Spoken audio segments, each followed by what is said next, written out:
Yep. So I'm admitting all. It's 2 o'clock already. Should I go Yes, ahead? please. Go ahead. Yes, please go ahead. Jacqueline, please help us co-host. Co-host people.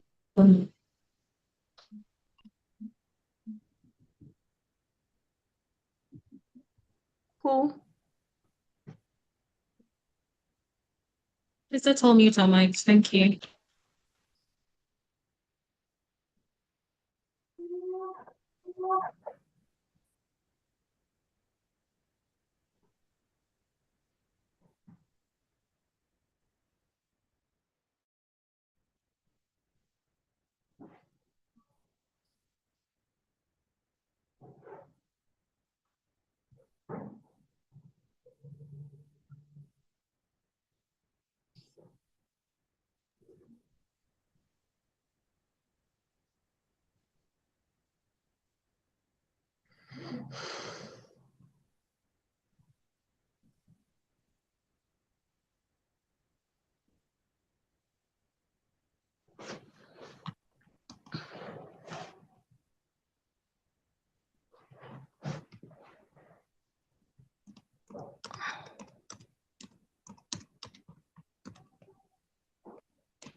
Hello, everybody. Welcome, welcome, welcome, welcome, welcome.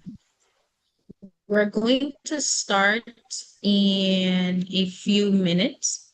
But for now, we're just letting everybody in to the training because we're expecting a whole bunch of people. So if you're wondering what the wait is about, we don't necessarily want so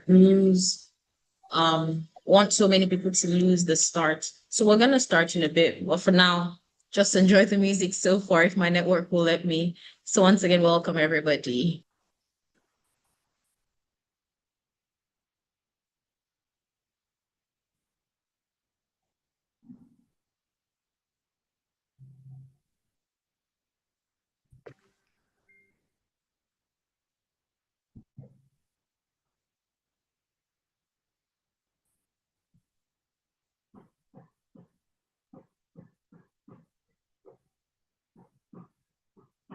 while we wait to turn on, while we wait to start the meeting, rather, you just pop up your chat boxes. We've got some of our team members chatting with you in the box.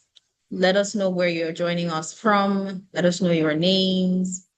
Um, there's going to be a bunch of people here. So you also have the opportunity to interact as well. So just pop up your chat boxes and let's get to know each other. Once again, we'll start in a short while.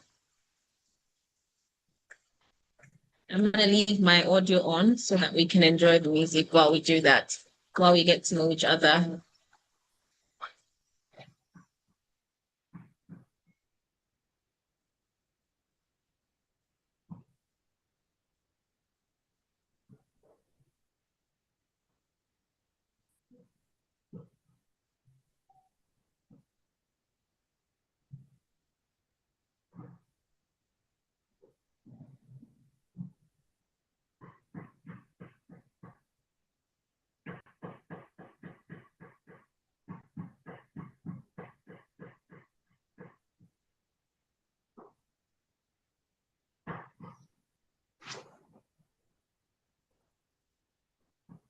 All right.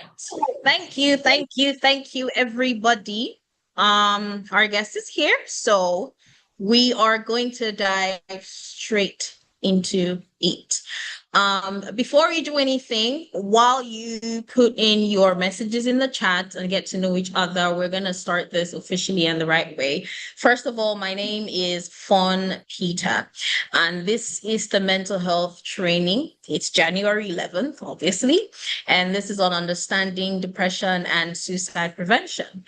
So before we dive into anything, I'm just going to have one of our very own starts the meeting for us with a prayer. So first of all, welcome. And we've got Titi here, and she's going to open the session for us with a prayer. So Titi, over to you. Thank you, Fawn. Good afternoon, everyone. Please shall we pray. Our everlasting Father, we thank you for this opportunity you have given unto us to see another day and for this training. We say be thou exalted in Jesus' name.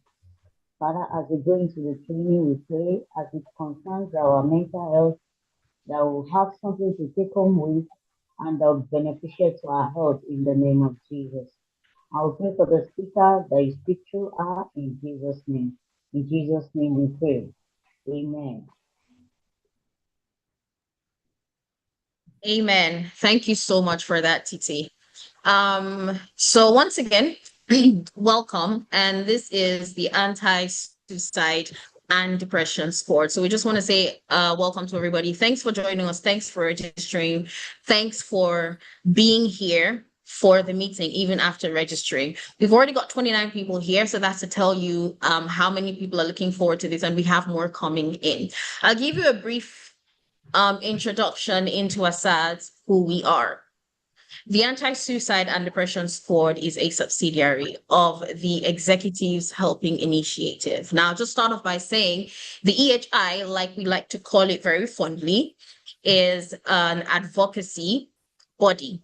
And what it does, it goes to prisons, schools, and other institutions like that to help people. And we've actually been doing a great job for 8 years plus, feeding people in the orphanages and giving people hope, you know, bring advocacy, mental health, and other kinds of things, giving people hope in the prisons. And Anti-Suicide and Depression Squad came up as a subsidiary of that, but we are more focused on mental health, particularly depression and suicide. Other mental health issues and understanding and education as well, but primarily depression and suicide.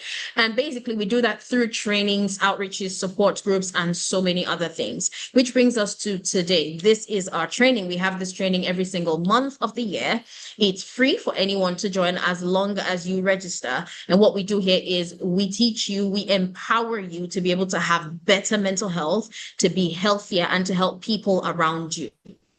Now, to do that with us today, just as you already know when you register, today we're talking about understanding depression and suicide prevention. To do that with us, we have our guest, and our guest's name is Tiffany Speaks. So we just want to quickly welcome Tiffany Speaks. Hi, Tiffany, are you there? Yes, I'm here. Hi. Hi, Tiffany. Yeah, perfect. Hi, good morning. Please, when you're ready, just help us turn on your camera. I'm sure you're already sorting that out, but that's okay. So when you're ready, just turn that on for us. And welcome. I hope you're having a good day today. Yes, I am. And you? Okay. Thank you. It's a pleasure to have Tiffany here. And I say that with certainty, so much ginger in my spirits, because if you know who Tiffany is, I'm pretty sure you'll feel the same way. So to help me let you know a little bit about our guest just before we dive into anything, I'm going to call on one of our own as well, and she's going to tell us all that you need to know about our guest today so that you know exactly who's speaking to you before we go ahead. And to do that, I'm going to call on Aisha today. So, hi, Aisha, take it over to you. Thank you so much. Thank you so much. I am really looking forward to this session, honestly, primarily because we have these amazing guests, incredible guests we have leading us today to help us truly connect with ourselves. We needed a guide to understand who understands that healing is not just about understanding why we feel what we feel, but what we feel, not just understanding what we feel, but why we feel what we feel. So we have Tiffany Speaks. Tiffany Speaks is an emotional intelligence coach, a speaker, and mental wellness advocate dedicated to helping individuals build self awareness, emotional regulation, and intentional lives. Her work centers on the belief that healing begins when people understand not just what they feel, but why they feel it. Through coaching, speaking engagements, and digital content, Tiffany addresses real life issues such as emotional trauma, identity, relationships, self worth, and personal growth. Known for her calm presence, depth, and honesty, she creates spaces where people feel safe to reflect, unlearn harmful conditioning, and reconnect with themselves. Tiffany's approach blends emotional intelligence, lived experiences, and practical tools, empowering people to take responsibility for their inner world and live with clarity, confidence, and purpose. We are so lucky to have her today, her depth and honesty with us in this virtual room today. Tiffany, thank you so much for being here. The floor is yours.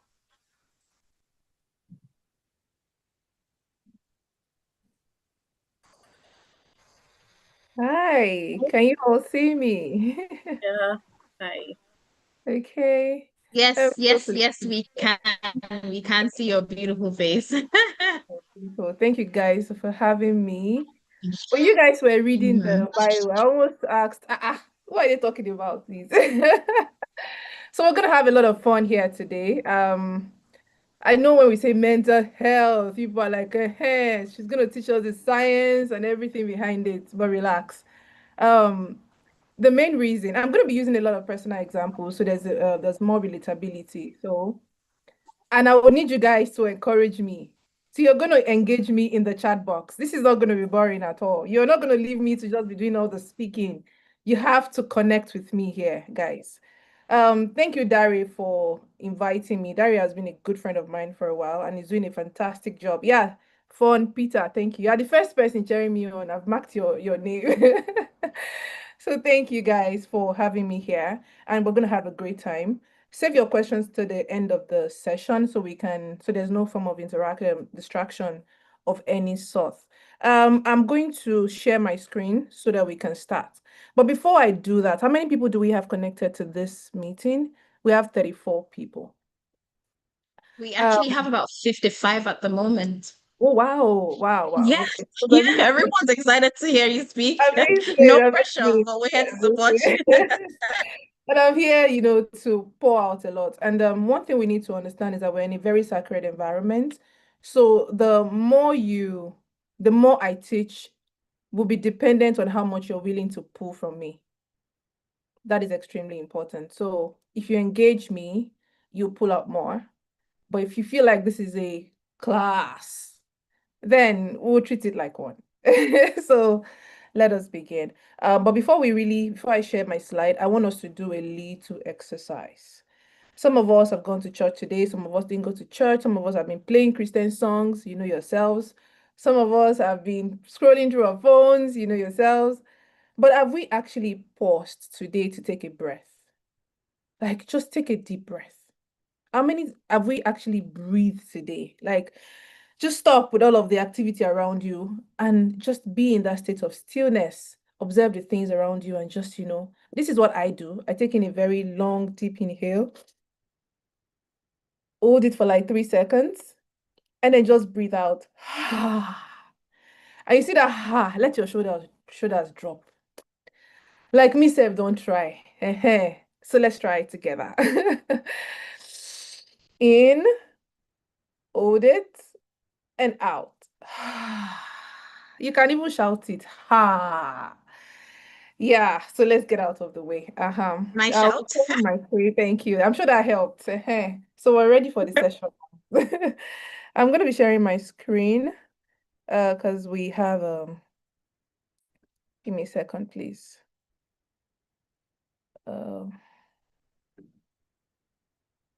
Hold on. My desktop. Share. Can you all see my screen? Yes, we can. Great. So let me just go straight to it so I don't show you guys what I'm not supposed to. Okay, yeah. So they said I should come and discuss or talk on the topic, understanding depression and suicide prevention, the basics of depression, risk factors, and early warning signs. Of course, then suicide prevention strategies. Now, I am an emotional intelligence coach, which means I'm going to be coming more from that angle.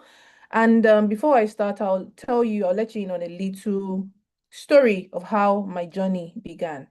And I'm sure a lot of people can actually relate to this.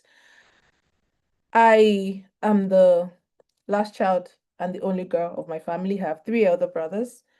And I grew up with a very quiet dad, but an extroverted mom. I, grew up in a family where screaming was the order of correction. And that, of course, affected a lot of my self-esteem. So I had confidence issue. I mean, not surprised. And there was a lot of shame that I carried because I couldn't really express myself. Now, as I'm speaking, I want you to identify some of the emotions that I'm actually stating. I said shame, right? There was a lot of shame that I carried. There was fear of not wanting to be seen. There was the not good enough part, you know. Then, of course, that came with body dysmorphia. So it was always, I'm not pretty enough. I'm not good enough. People must not see me. How about I just hide? And shame likes to hide.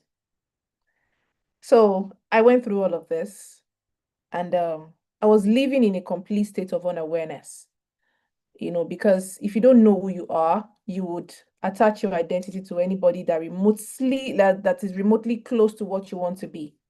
So there was a lot of, lack of identity until 2022, when eventually I lost my dad. And grief is another very strong and powerful emotion that eventually tells us a lot of things. All of those things you've been hiding and suppressing, grief has a way of always bringing it out and showing you your real self that, this is you, Tiffany. What do you want to do? And that was when I went on a personal development journey. And you know why I'm glad that you people are connected to this call right now? When I have the opportunity to train people like this, it tells me a couple of things about the caliber of people I'm already talking to. It shows me that you are intentional about growth. Everybody's on their bed. Most people are on their bed sleeping right now on a Sunday. I'm sure you probably have jobs. People are preparing, ironing, and doing one activity or the other on a Sunday. But you dedicated time and attention to learn. That already tells me a lot about you.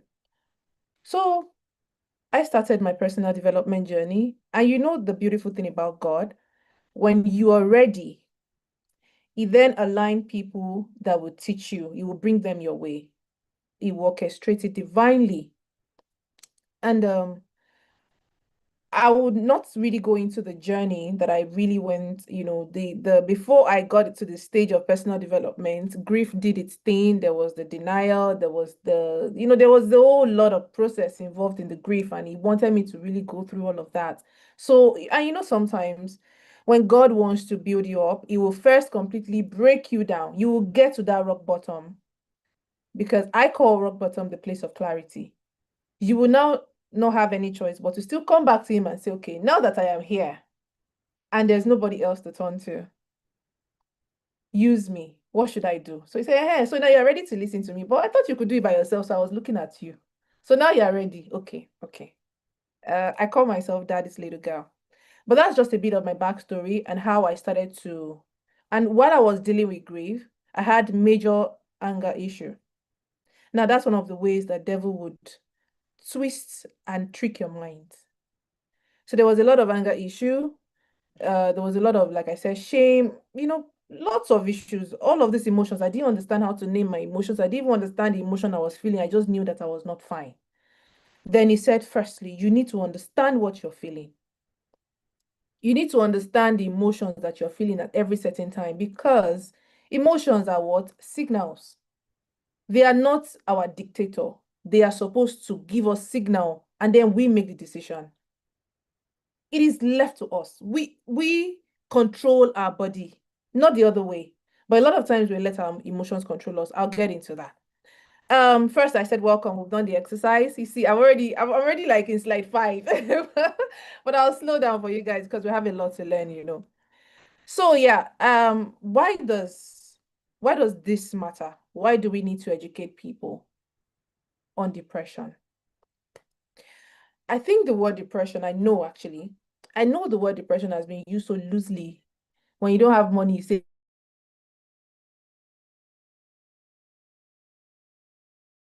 depressed. Just carelessly without actually realizing what it really means. So I said here that depression isn't just sadness. It's a response to life stressors, trauma, rejection, and unprocessed emotions. Now, the first thing we need to understand is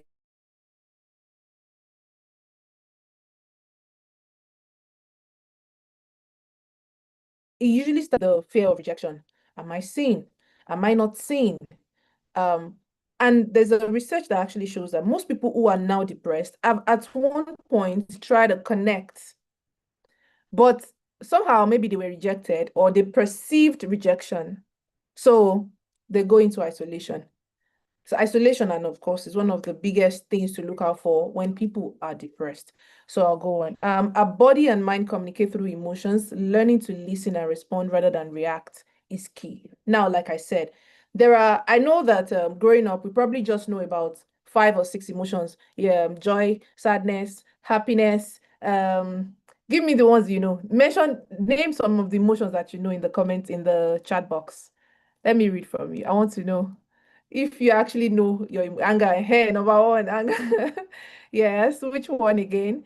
Pain, okay. Okay, yeah. Anger, well, pain is not exactly an emotion, but we'll get into that. Fear, resentment, yes, yes, yes. Fear. If I don't get like 20 emotions here, we'll close this session right now and I'll hand over to Pete. Okay, so self-doubt is not entirely an emotion. Hate is a very strong emotion. Yeah, bitterness, that's an emotion. Love, yes, that's an emotion. Disgust, yes, disgust is an emotion. Jealousy, yeah, jealousy is an emotion. Joy is an emotion. Yeah, thank you, thank you, thank you, guys. Thank you. Envy, yes, those are emotions. Confused, guilt, yes. Happiness, frustration, aha. Hey, now you guys are speaking my language. I'm so glad. You know why it is important for us to do this? It's because we need to be able to identify and properly name what we are feeling before we can actually understand it. You cannot understand what cannot be named. I mean, look at the power of naming. When a child is born, the first thing they do is we need to give this child a name, an identity, so that we know what to refer to the child as, right? Then even there, you hear some sicknesses right now, they're like, which disease does he have? They'll say something scoliosis, some long. So I am wondering, Why this one going to say it's a new disease? Okay, why did they feel the need to name that particular disease so that they can give it an identity? That is the same way our emotions, of course, helps us identify. And when you have identified something, then you can now start the process of solving it. That is extremely important. So yeah, um, okay, hi Idris. Okay, hi Idris, welcome. Um, these are the work of the emotion. We have embarrassment, we have disgust, we have shame, we have envy, jealousy, all of these emotions in one. And like I said earlier, these emotions are supposed to give us signals. Now, when you are angry, I know some religious people say things like, yes, beautiful. Aisha, thank you. Thank you. Aisha is one of my person. I've noted her. You know, when someone you get a light bulb moment, please write in the chat box because I mean this is a sacred place. Other people might also connect to the rema that you are getting from what I'm saying. So write it down, right? And the moment you write it down, you would never forget. That is extremely important. So we have all of these emotions. Anger, I know some religious people say that anger, you should not be angry. Anger is something demonic, something. I have a different opinion as an emotional intelligence coach. I think anger, I know actually, you can notice that I'm also really careful with my vocabulary. I've come to the new understanding that saying I think has a totally different belief system on its own. Now, this is not the class for that, but every time you hear me say I think and I correct myself because I'm getting into a new phase of also correcting my and shaping my vocabulary. So, anger tells you, the signal it gives you is that your boundary was just crossed. You were just disrespected. That is a signal. A lot of times when we get angry, it's because we feel like somebody has taken advantage of us. Notice it. Now, he's saying, yeah, it tells you your boundary was crossed. So he's saying, that person should not have spoken to you like this. That is the signal. That is the information. That is the work of emotions. Now, if I now decide to unleash and say, how dare you speak to me like that? That is now my reaction. That was not the work of my emotion. That was now my decision to do something based on an information that I got.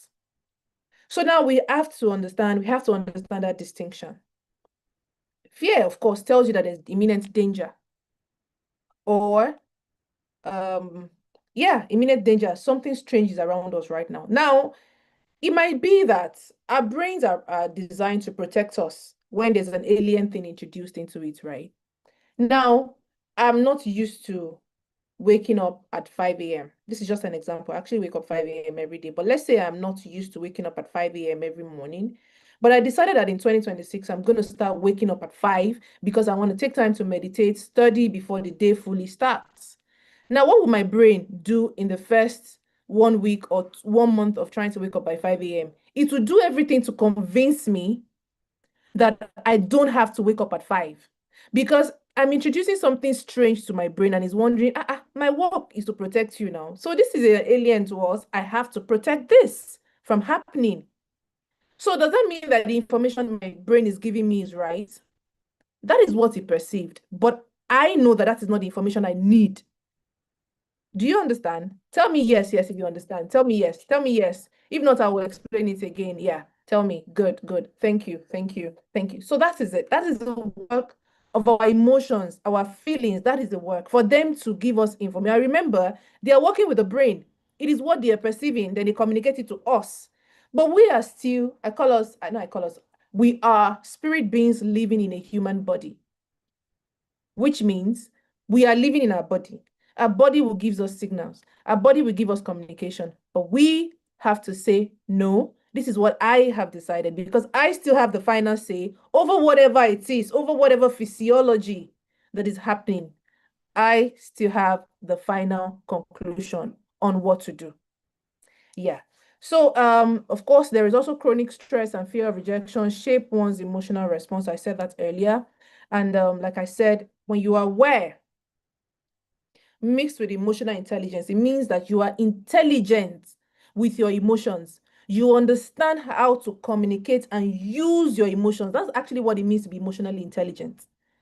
It means you understand what they are saying to you and you can fully interpret them, then use them to your advantage That's when we have prevention and resilience. Because now you're in control. Okay, so we'll go into the next slide. Tell me if you're understanding me. Okay. Okolawon. Very nice name. Okolawon, yes, yes. Thank you for posting that in the group. Beautiful, beautiful.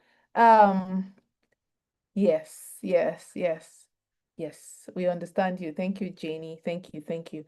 Now let's think of depression and emotional baseline. Think of your emotional ruler again.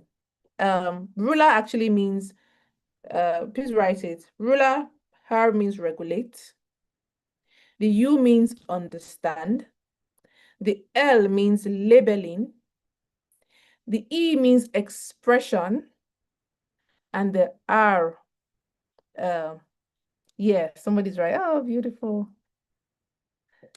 Yeah, sorry, made a mistake there. The first R means recognize, not regulate. Then the last R is to regulate. The regulation is the last part. So recognize, understand, label, express, and regulate. Yes. Beautiful. Thank you. Thank you, Ada. Thank you. Thank you. So like I said, emotional intelligence is noticing where your baseline is and taking steps to recalibrate through reflection, connection, and self-care. Now, naturally, we function as human beings at a state we call homeostasis. That means the calm, when people talk to you like, how you feeling today? Say, I'm calm. Like you're not stressed. You're just in that, calm baseline. Like everything is just chilled. That is actually how we're supposed to be normally when there is no external factor. So that is what our body, that is how God designed us. That's what we're supposed to be, right? But then when people start to get depressed, it shifts that homeostasis completely to 0 points.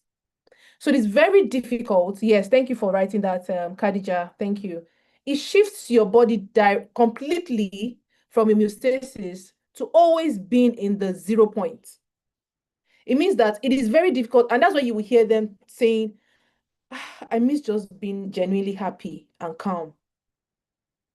Because you have now trained your body so much that it is difficult to get back to that baseline. Right? We'll get there in a show. I'll explain how people get there in a second. Yeah. Awareness, of course, regulation exercises graduate. The first thing when we started this class, we started with breathing exercise. Yeah. That is one of the tools. That is one of the regulation exercises that you can do when you feel like, I can't take this, it's too much. I feel overwhelmed. Just go to one corner and do it. Yeah, so I will give you some other regulation exercises, of course, to recalibrate and achieve the homeostasis, but that is the first one. I'm sure a lot of us felt better. I saw Peter. Peter, is that your name? Fun Peter, is that your name? Yeah, okay. I love your name. Yes. Okay. Yes. I Thank saw you. Yes. his face after the exercise. That means he did something, something clicked. Yeah, so it's one of the ways to recalibrate. But we'll get there in a second. I will also give you more tools. But I understand that when people are in a strong state of depression, it's hard for you to just say, breathe, just breathe now, breathe.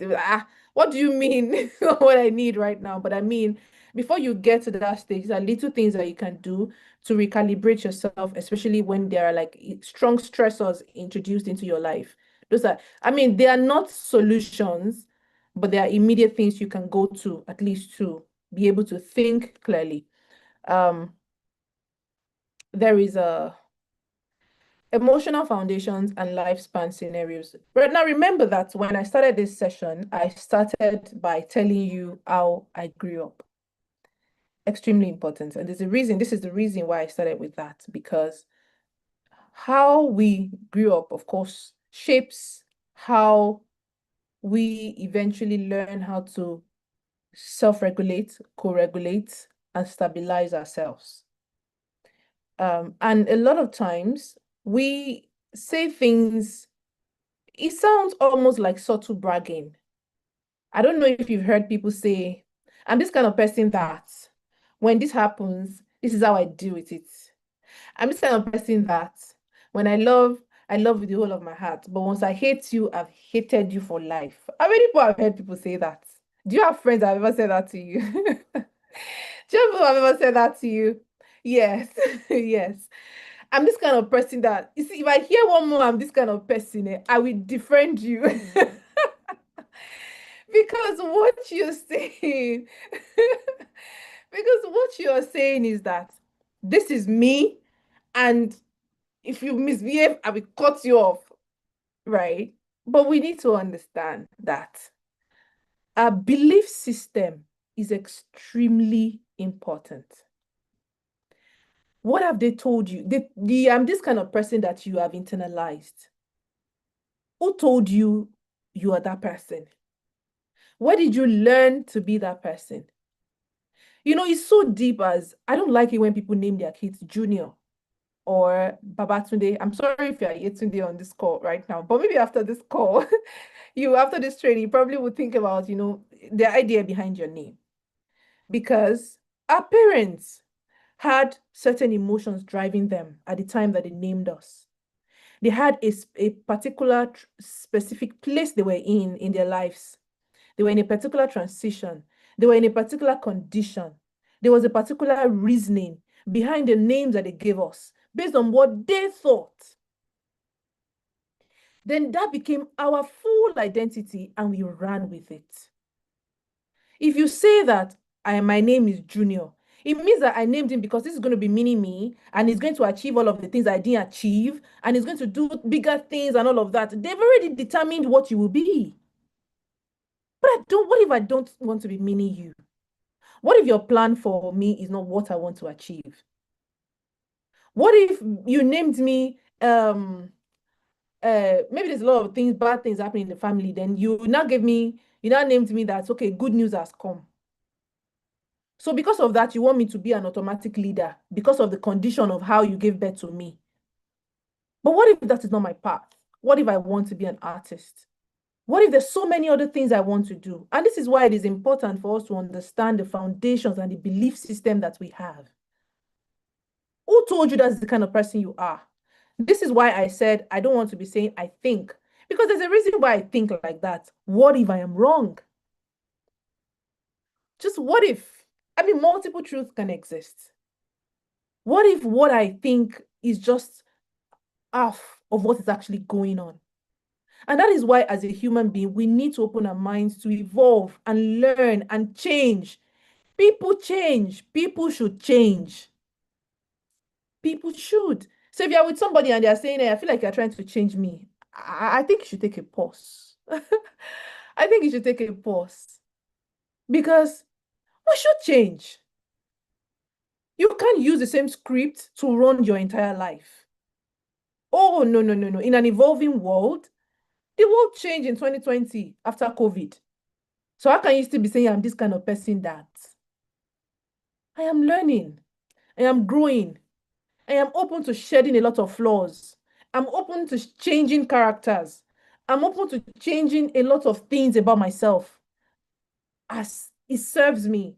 For different stages in your life, there are different transitioning that you will go through. Different transitioning, different phase. And for every transitioning, there are new responsibilities, there are new challenges. New ones, strange ones, like, which one is this again? So it means that who you used to be will not serve in this new thing. I was in a training yesterday and somebody said to us that you prayed for a change.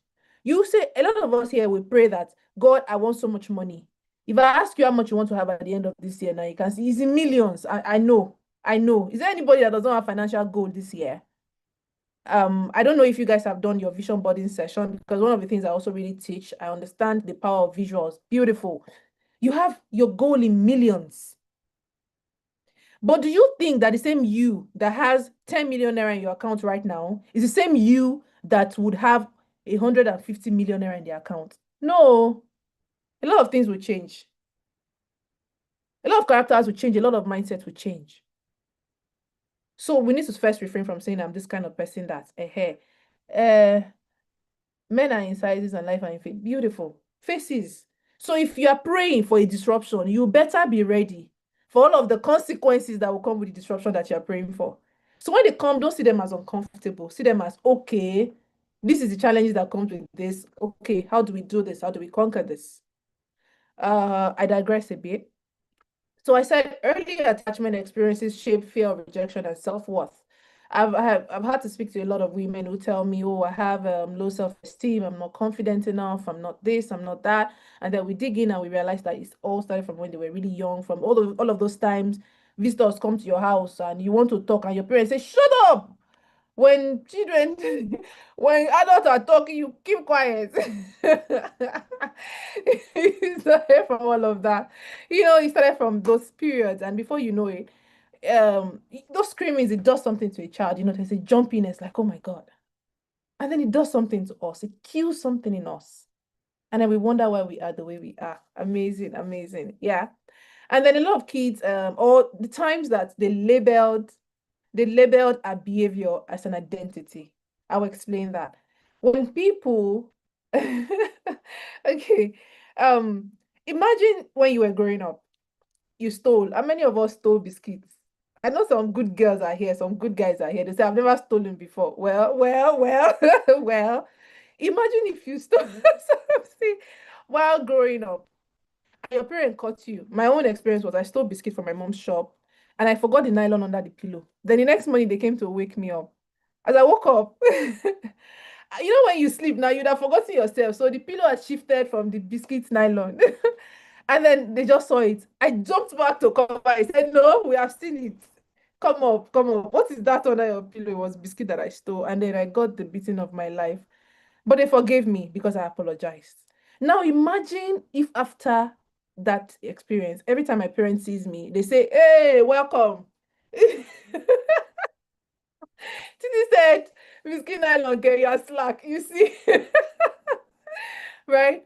But imagine if after they see me, after they've forgiven me, if after they had forgiven me, imagine after then, if they see me, they say, oh, welcome. This is our daughter that is a thief. Imagine if that is what they say to me every time they see me. How would that make me feel? It will make me feel like I'm not being corrected. It will make me feel like I am not being protected. It will make me feel judged. Now, that is what a lot of us do to other people when we label them by the mistakes that they have made. And this happened to us a lot while we were growing up. It happened a lot. A child is sad, storms into the house, and they're upset. And you say, you're so rude. Because what you are saying is that a child storms in and slams the door. That is what you are saying. But what the child is probably going through at that point was, I got bullied in school. I'm angry. I couldn't defend myself. So I came to react in the house. You see the dangers of labeling people by labeling people's mistake and making it their identity instead of separating the behavior from the identity, from the person. And this happened to a lot of us while we're growing up. Beliefs about, so it makes us understand, it makes us see the world in a different place. After all, nobody would believe me. Then we carry the shame around because I'm going through the shame of being bullied in school. I came because it's my safe space. I slammed the door. Then I got another beating and insult from the house.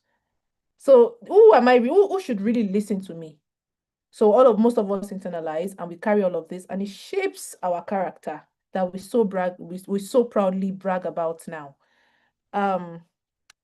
So we have to understand that knowing yourself does not mean understanding your likes and dislikes. That is not the concept of self-awareness.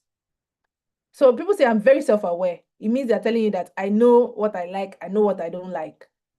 That is just a little part of it. Self-awareness mostly is understanding yourself to the point that you can catch yourself. You can be accountable for your wrongs. You can say, this is something I need to change. This is a character flaw that I need to work on. Now, from birth, we learn, am I safe? Am I seen? If we face inconsistency or rejection earlier on, our brain encodes hypervigilance. So when people say I'm anxious attachment, I don't even really like to hear that anymore. and anxious attachment. Which one again? If yes, type it in the comment section if you remember. Anxious attachment, and what's the other one? Avoidance. Avoidance. Thank you, Peter. Avoidance. Then it says securely attached. It's so funny because we grew up to be this way, how we were trained by our parents, how we were treated when we were young, and then we grew up to be this person. Then the avoidance will blame on the anxious attached that they are being too much. Then the anxious attached will blame the avoidance for not understanding or for not being emotionally mature enough to understand their emotions and how they feel. And I'm wondering, what is with this blame game when we didn't inflict this on ourselves intentionally? Like, what is this labeling as a personality? And then you see people say things like, I am anxiously attached. You are? You are? Is that all there is to you? You remember what I said about labeling? It is extremely important. You can understand a part of you, but that's only like a little bit that can be changed if you are intentional with growth. That shouldn't be things that you now fully acknowledge as you. I am anxiously attached. I have the tendency to be anxiously attached, or sometimes I feel this and this and this and this. That's a better communication. Not I am. Because I am says I have accepted it. This is who I am. So accept me. Anyway, let's go on. As adults, we might overreact to minor social slight or isolate ourselves to avoid potential rejection. A lot of people still do that. We isolate when we are going through something. Emotional intelligence teaches us awareness and intentional regulation instead of automatic avoidance. Okay, let's go to the next slide. Now, these are the early warning signs to know that all is not well. Withdrawal, loss of interest, isolation. You just want to be by yourself. You don't want to talk to anybody. When people talk around you, they're like, you hear people say, I don't like people. How many people have heard that? I don't like people. I feel overstimulated when I'm around some people. Yeah. When I hear that, I'm a bit concerned because it goes beyond just being extroverted. You can't say you don't like people scare me. Yeah, people scare me. Those are all the statements that we make from a place of trauma. People scare me. Right? People scare me. Why would people scare you? Why? Because there was a new research made by Harvard University where they placed a rat in a cage and they put cocaine in the same cage with the rats. And of course, the rats soon became addicted. Then you know another thing they did? They put plenty rats in a cage and they put cocaine also. You know what? They never touched the cocaine. Why? Because they had themselves. There was a place of social connections. They could play with each other. So they didn't even, there was no awareness to say, let's go to this cocaine. Now they said, what if the secret to depression and addiction has always been social connection? Because when you have people around you that genuinely cares, there's a good chance that the risk of depression will be mitigated. So, of course, when you notice that people are suddenly isolated, may God rest the soul of Light. I guess that's his name, the guy that killed himself towards the end of the year. They said they noticed that he was keeping to himself a lot. He would just go off. Those should have been warning signs. They should just, and we need to understand that depression, I'm not a psychiatrist, so I'm just going to tell you the full science behind it. But one thing we really need to actively look out for in depression is that they genuinely believe. Okay, I'll give you a good example so you can fully connect to what I'm about to say. In my years of finding myself, I had an experience. I smoked weed. because I wanted to see what it was like. Right? I did. I used to be very adventurous. You know, when you're finding yourself, you do a lot of funny things. So I did. I smoked weed. And I was in a realm. I was in a realm. I was in a realm where somebody was telling me that this is the world, this is the new world. They were just laughing. This is the new world. This is how life should be. I said, this is not how my own life. This is a not familiar territory. All of those things I was saying to myself, people around me were looking at me. I was saying it to them, and they were wondering, this girl, she's going, you know. So they said, I said, this is not the world I used to know. The spirit, the thing, I said the spirit, not the spirit. So the thing told me that that this is the world. Please don't try it. Oh, I don't want them. That is the world, that is the world, that is how the world should be. There's a part of my brain that told me this is it, this is the life, this is how you're supposed to live. I said, no, this is not it. This is not it. But so to outside people, they were seeing me like she's going crazy because they couldn't understand what I was saying. But in that world, it felt so real that I was so sure that I was communicating. This is how it feels when people genuinely feel depressed and they tell you they don't know how to get out of it. They are in a different world entirely, and it makes a lot of sense. To you, it might not make sense that that guy killed himself, but to him, he's in a world where he has convinced himself that this is it. This is what life is supposed to be for me. This is it. I know if you want me to tell you the story of how I came out of it, but we'll get into that and maybe in another training. We'll get into that, right? But thank God for good friends, and there was a medical doctor among us. Thank God, who helped revive me. But I was convinced in that world. If I had stayed in that world, I guess that's how people go mad because they are in a different world entirely. Yes, where I was convinced that this is how life should be, and everything in my brain was aligning. Thank God for my friends. And this is how people feel depressed. This is how they think that we will never understand what they are going through. These people are not they can't connect to me right now. Where they can't understand my world. They can't feel the pain that I'm feeling. People are just coming with advice, and then gratitude. If I hear one more gratitude, yeah, gratitude, of course, it has a lot of secrets. But you can't be telling someone who is now has entered that phase, that dark phase, that just be grateful to God for all the things that you have. You need to first understand where they are coming from. You need to be fully present. You need to be there. I've noticed a lot of people who are turning towards depression, of course, also sleep a lot because sleeping is a way of escaping time. They just sleep. They are just who is there? Okay. Please admin mute yeah. They're just sleeping. Just sleeping. And I wonder, how are you? You're not even eating, you're just sleeping. They are trying to escape time, escape the world.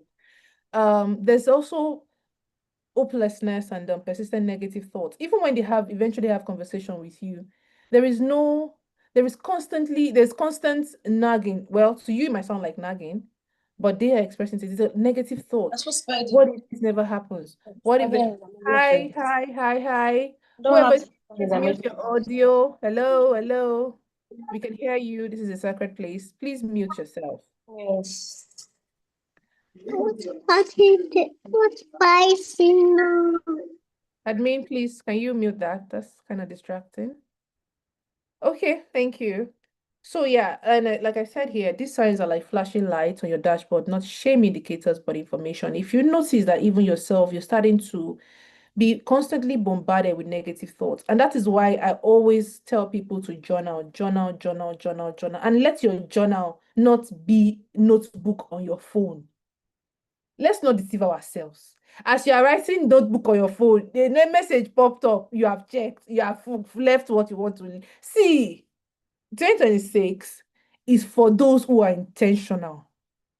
If you are not intentional, I'm shading you. It's for those who are. If you're not intentional, a lot of things will pull you in different directions. But you have to be fully anchored and say, "This is it. It is me versus me. I'm not going anywhere." which means I am getting that note and I will write, and nobody else will take this time away from me. This is me time.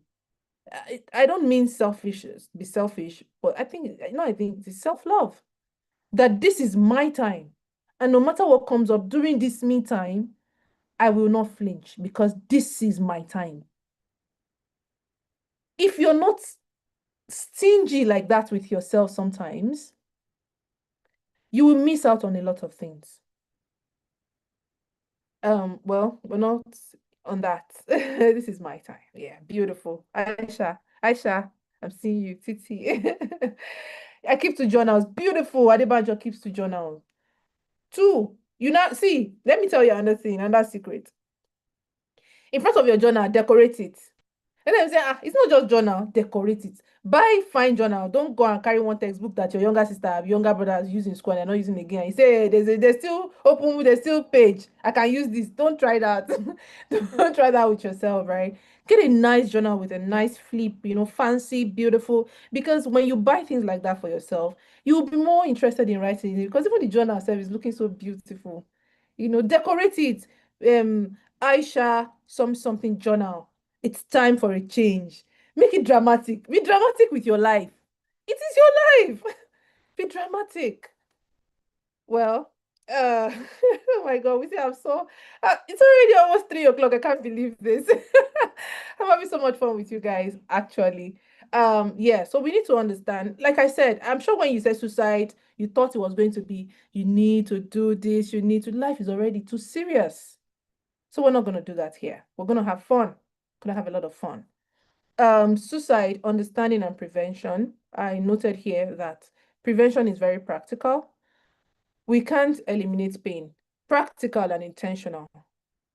But we can create environments of support where people safe, seen, and heard. I tell people that when a lot of people come to me and they say, oh, I feel like I overshare.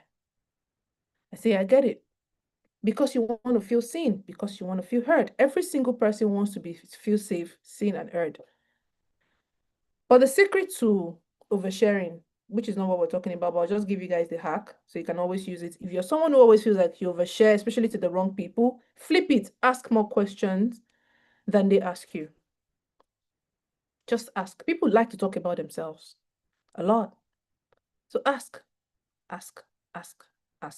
questions. That's something I know Diary really does and impresses me.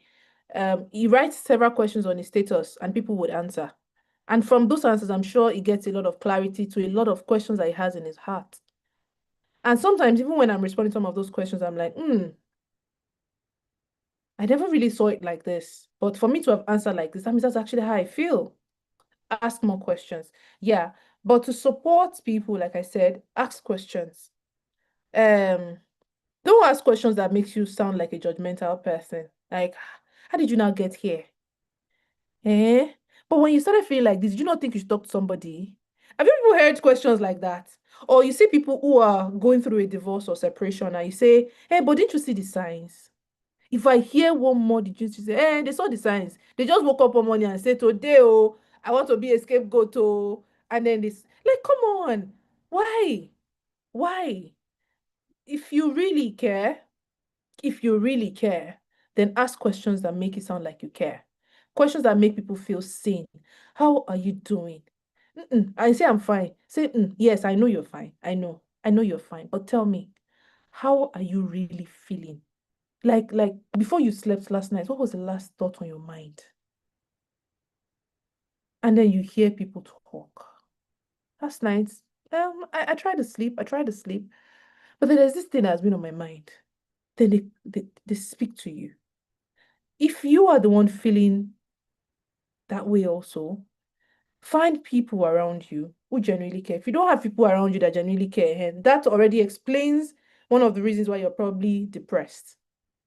And like I said, in 2026, we're going to be very intentional with ourselves, with the friends that we have around.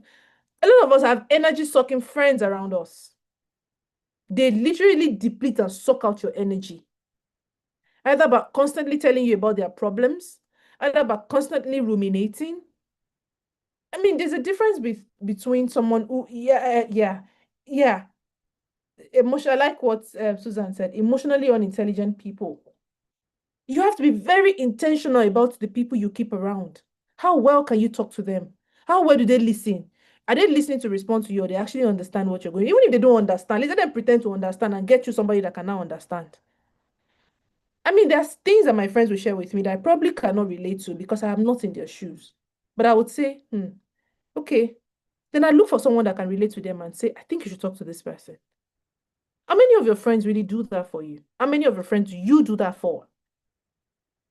So yeah, really attention seeking, usually pain relief.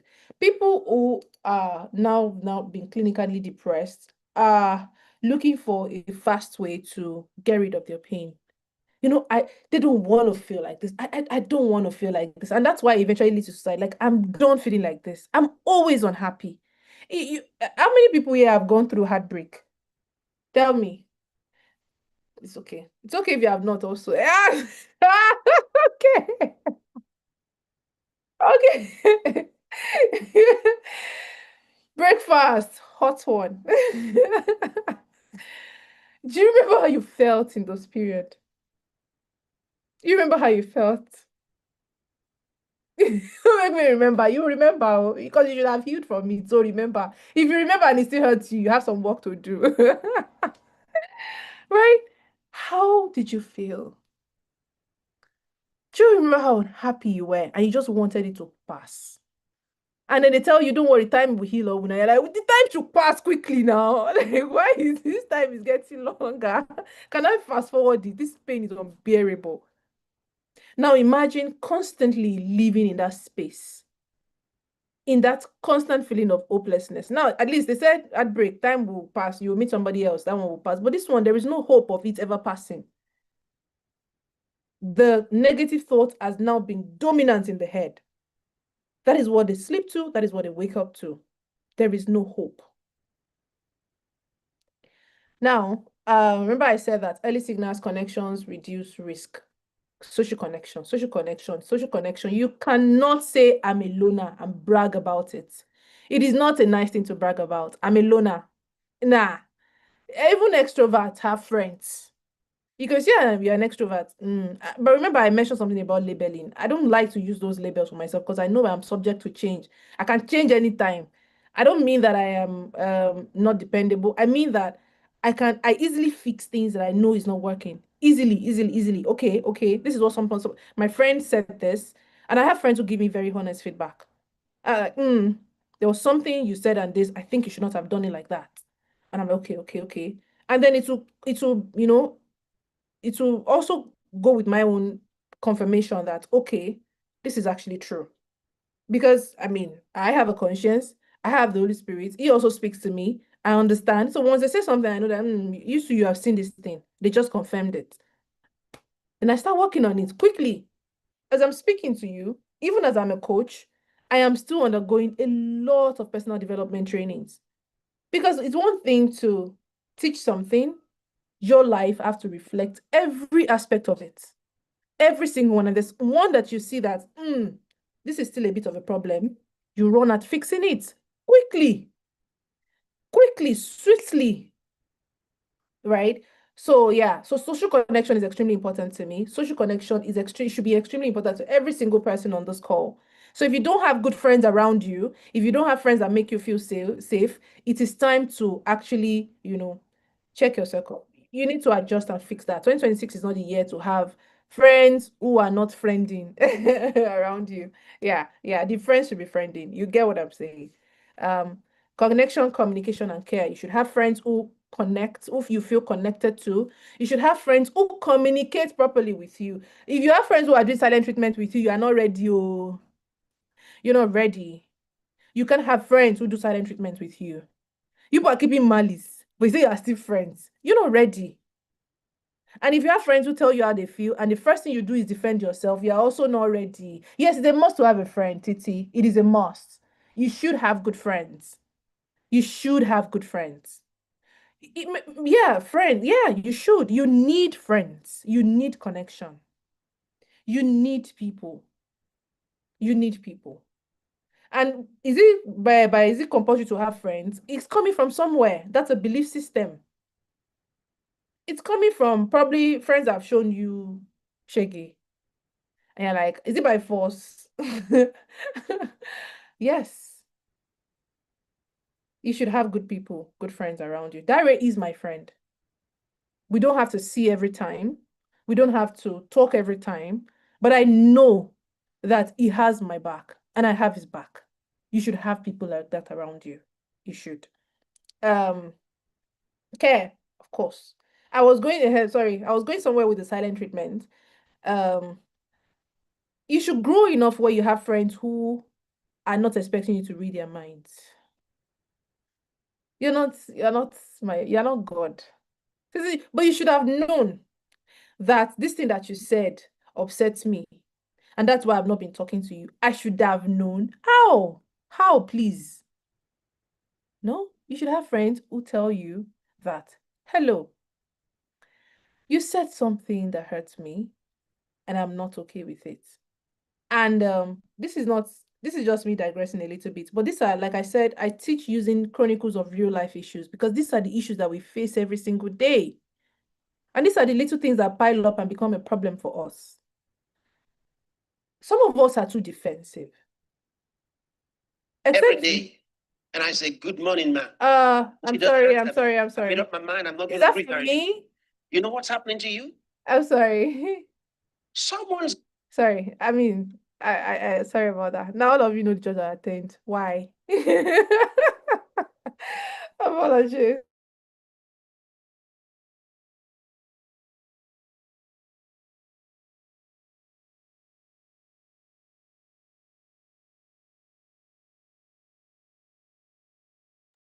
Oh, okay. Can you hear me now? Beautiful. Yeah. Sorry, I didn't know I was muted there. Beautiful. Yeah, so some of us are too defensive. Somebody will come to you and say, this is what you did, oh, that I am not comfortable with. And the first thing you run at is your intention. But it was not my intention to hurt you. We know. We know that your intention was not to hurt anybody. We didn't say you're a bad person. But the fact that it was not your intention didn't mean that it still didn't hurt them. So, oh, I'm sorry. I didn't mean to do that. And you see that as apology. I'm sorry if he upset you. Dump it in the gutter. Let it go with 2025. What do you mean if? They just told you what you did. What do you mean if? If you really care, that's an apology. Thank you, Jane. It is not. I'm sorry if it makes you feel like that. I'm sorry if you're upset. If, don't apologize for what you did. Don't apologize for how I feel. Apologize for what you did. If, well, yeah, they might actually be sorry, but they are not convinced that they really offended you. So they put the if. But it is not if. If you really want to show care, connection, the three C's, connection, communication, and care, it has to be absolute. Yeah, I think we've covered this, the fear of rejection and its impact. A lot of people have been, the moment you sense that you're being rejected, you then isolate. I remember I spoke to someone one day and I said, what happens to people who have been broken too many times and they have gone through severe heartbreaks and now they're scared to love again? And he said, you try it again. I said, why would I want to put myself out there like that again? Like, the very human instinct is to protect myself. He said, yes. But you go against that instinct because you are the one controlling the instinct. And try again. Because if for every time you feel broken, you stop trying, you won't leave. You won't leave. You try again. You try again because you say, you're not the one that will dictate to me now. I will dictate to you. Okay. And I have a bit of a different opinion about failure. I think that's the next slide, actually. It is that, okay. But failure are lessons. Said in life there are no mistakes, only lessons that is waiting to be learned. Who said you should not apologize? I will remove you from this call. Who said that? Eh? I like people like this. Abigail. Okay. Peter said, what if you're not sorry? Then you let them know. See, you let them know that for example, there are friends you have that you're just done with their bullshit. Pardon my language. You're just done, and you're like, you know what? Especially when it has to do with them. Let's say, for example, I have a friend who has a mouth odor, and I come to you to say, Ada, I actually think that you should work on you should invest in dentist. You should visit a dentist and fix your breath. It's actually very foul. And they now come to me and say, I'm very upset that you told me that. Did you not know I was going to feel bad? I'm not sorry because I did it for you. It was already very uncomfortable for me to have that kind of conversation with you. So yeah, I want to apologize to say I feel bad. I will just understand that they are not matured enough to be my friend. So I won't argue with you. I won't defend. I'll just, yeah. Okay. Yeah, I get you. I get you. You hear a lot of I get you from me. And that's it. And when people show you who they are, please believe them. Please believe them. Anyway, I digress. It was actually because of the comments. There's so many things I want to say, but this is not the call for that. So we'll move on to the impact of fear. Of course, you isolate. I think I've explained all of that. There's a lot of emotional dysregulation because now you have isolated yourself. You're not listening to any sense of reason anymore. It is now fully about the thoughts in your head, you know. So these are the impact that it has. So please, if you ever feel overwhelmed, build good social connections. If you don't have friends you can talk to, you should have mentors, you should have coaches. And that's why these programs are being organized. I'm sure Dari is available to talk to, and I'm sure you guys are also in partnership with so many other people that you can talk to if you ever feel overwhelmed. But please, do not push people away. It is extremely important that you should not talk to someone. Very important. Then I spoke about the brain and the neuroplasticity. Thank God for neuroplasticity. Thank God. Our brains are plastic, meaning that we can think and feel, but we can also change what we want at every single time. We can. Imagine if we're stuck. See, this God said, this brain that I gave you, this is how it will be forever. No. It means that if you train yourself on a new behavior, you can learn and unlearn and grow and evolve. You can change belief systems. You can, through thoughts and repeat and patterns, you can change them. And your brain will comply if you are intentional enough about it. You can change your mindset. You can rewire your emotional responses. And like I said, one of the tools, of course, is the breathing exercise. You can activate serotonin, that's a calm hormone. You can activate it within yourself by breathing a certain way. These are all the things that God has given us to actually adjust and be intentional about our evolution. So yeah, you can rewire your stress response, mood regulation. Thank God for all of that. Yeah. So yeah, I think we've covered a lot of this. Emotions are signals, not dictators. Like I said, they are supposed to give us a signal, not give us an information. Then we still make our decisions. It's already 3:14, my goodness. Because I need to take questions. And then tools I help. I spoke about talking to groups of people. There are people online. I'm sure that at the end of this call, I'm hoping that you guys can, drop phone numbers. I'm seeing a lot of phone numbers here. Is this people we can talk to if we need help? Aha, beautiful. These are people you can talk to. You see, you're so blessed to be here. These are people already that you can talk to, and they will listen to you. They will not judge you. They will not judge you. You feel heard, you feel seen, and you feel protected. Talk therapy, coaching. I'm sure they also have like a personal development package that you can invest in. You see, in this year, 2026, start with personal development. Before you can actually take advantage of all of the things that I'm teaching, a lot of people's mindset here needs to change first. The way you think, life as you know it, needs to first change. What you think you know needs to be challenged. You're on this call now, which means that it is not business as usual anymore. Some reasoning, some things that you say even as a joke needs to change. So I hope Dari has a package for personal development for those who want to go through intensive training, maybe 8 weeks, maybe 2 months, where there's a complete mindset overhaul for you. Reflective journaling and small wins. It is extremely important to journal, but I don't just start there. When I wake up in the morning, I wake up by 5 a.m. because I have a son that I have to get ready for school. So I wake up by 5 a.m. I get him ready. I ensure that while I am doing all of this, I do not touch my phone. Please. It is extremely important that your phone is not the first thing you grab when you wake up. Think about it like this. You wake up in the morning and the first instinct is to connect with people outside. So you choose them over yourself, over your own private time. Why? They're that important than you. It's a reflection of how much you love yourself.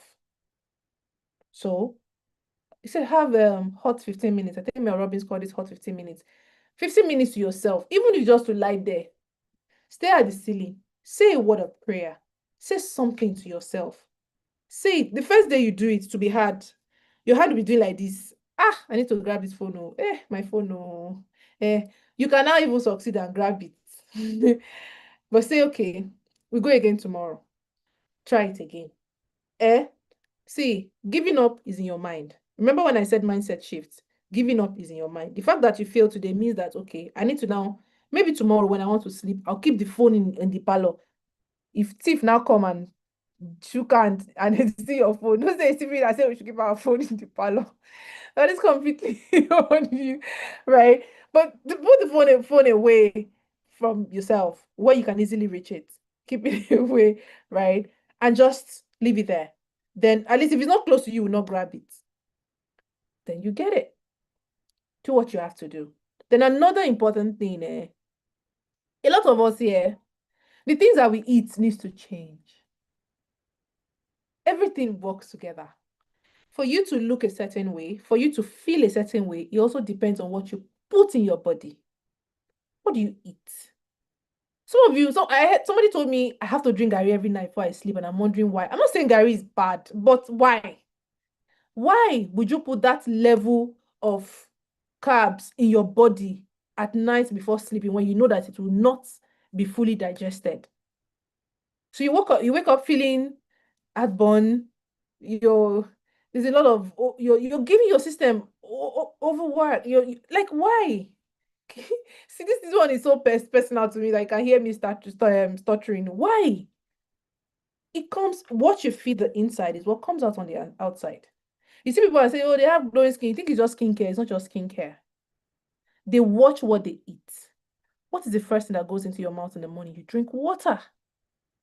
Drink water. See, drinking water and stepping out to the balcony to get fresh breeze or the sun on your face when you wake up is the best thing you can do for yourself. That already puts you in a good drink water and mind your business. Drink water. See, when you're so focused on getting your life on track, you will have less time for things that are not useful. When you are so focused, I did my vision board with my community a week ago, and I showed them everything on my vision board. Oh, I never joke with the concept of vision boarding. I hope you guys have done that in this community. I never joke with it. And the first thing on my vision board with my picture was self-love. Because I know that if I love myself, a lot of things will fall into place. If I love myself, I will talk to people when I need help. I will not say, shame, I like to help people, but I don't like you. I did used to say, I like to talk to people. I help, but I don't know how to receive help. The way you say, please, somebody type it. I like to help people, but nobody helps me. What's it called? That is a you issue. Because if you like to help people, that means you have not really fully understood the concept of receiving. That is another conversation that we would have. There is a concept of receiving, as there is a concept to giving.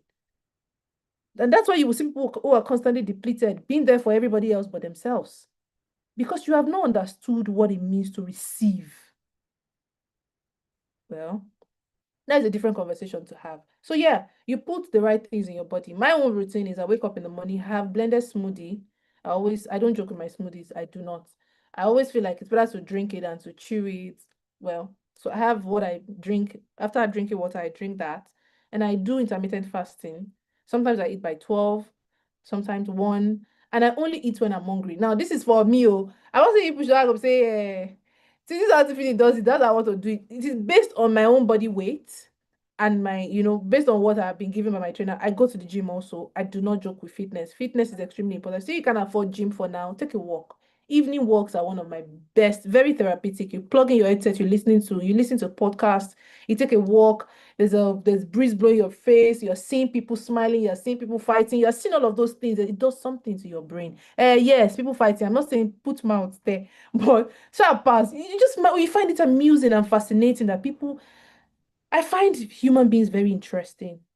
Even in arguments, I'm wondering what is going through your mind. This thing you said now, which part of your brain fell to say it? And what was the belief that led to you saying this thing that you just said? Fascinating. When you think like that, you rarely get offended easily by people. Yeah. I got the built even this evening. If I actually intend to work this evening also. I made up my mind that I want to get a physical Bible to study.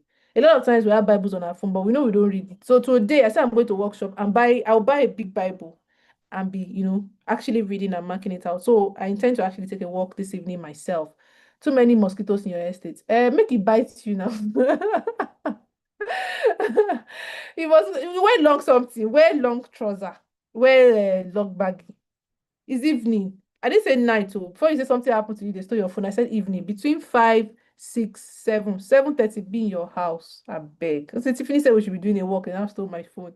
That's not on me. If you know your environment is not very safe, please do evening, not night walks. Celebrate small wins. When something nice happens to you, when you achieve something, please celebrate it. I know they'll say, on to the next thing. No, celebrate small wins. Even to things as little as attending this training. I heard you're going to get his certificate, right? That's an achievement. That is time that you dedicated. Celebrate it. Buy cold Coke or juice. Something to step down and say, me self don't try. I want everybody to type in the comment section, me self don't try. Write it. Say, me self, I don't try. That you are still here with me 1 hour and 20 something minutes later, you self don't try. You self don't try. You have. So yeah, co-regulation, beautiful, beautiful. Thank you guys. Thank you.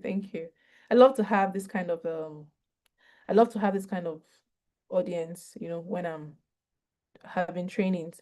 So yeah, emotional dysregulation, I think we've covered this. You need someone safe for a technique to stabilize. One of my own, when I feel very angry, my go-to is to breathe, like, and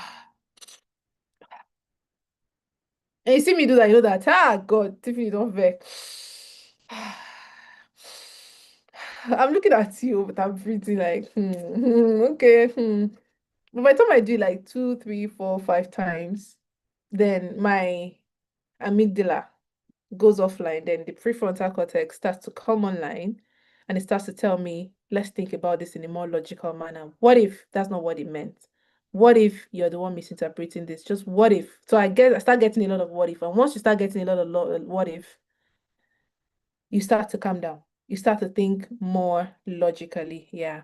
So that always helps. Breathing exercise always helps. Then you write. If you see my journal, where's my journal? I want to show you people. I intend to buy another one shortly, actually. I don't want to get up. But yeah, I have my beautiful gold, very beautiful. The things that are there, eh? Nobody should ever read my journal in this life because when I'm writing, I let out raw emotions. Stupid nonsense. See this nonsense person said to me. Now I'm writing it to. You think I'm talking to somebody? I'm writing because it's mine. It's mine. I'm writing. Ow, ow, ow. I did everything because at the end of the day, we are humans and we need to act like one. Yes. See what Dari did to me. Now he said this thing. I didn't like it. Though. You think, is everything okay? Yeah. But by the time I finish letting out all of those emotions on paper, I feel good. And I come out looking with all smiles, and I'm good. Those are my regulation process methods, and it always works. Always. If journaling does not help, then I call a trusted friend and say, babe, I need to talk to you. Can you talk? Oh, sure. Most time my friends would say, yeah, sure. If they can, they will say, oh, they call me in 15 minutes, and I wait and I call them, we talk about it, and of course everything feels better.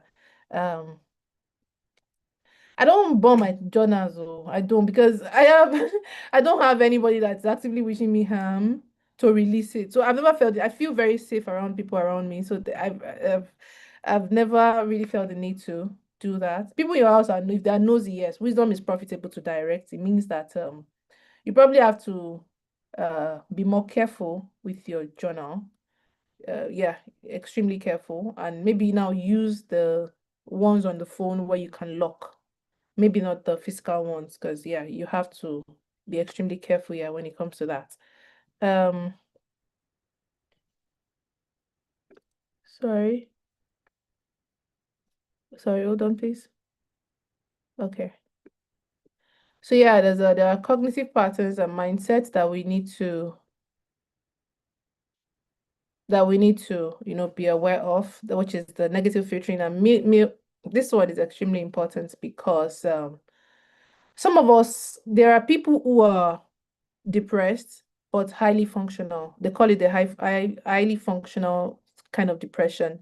So the fact that somebody is actively busy does not mean that they are not depressed. They're only trying to use that to cover up, how they actually feel. So that is something we also really have to look at. And a lot of times that is caused by the feeling they get when they achieve something. Oh, wow, I achieved this thing. Okay, so they're always moving the goalposts, chasing the next chasing the next highs. What else can I achieve? What else can I achieve? There is no feeling of, fulfillment. There is no, and of course, this is where gratitude and self-compassion, love that comes in.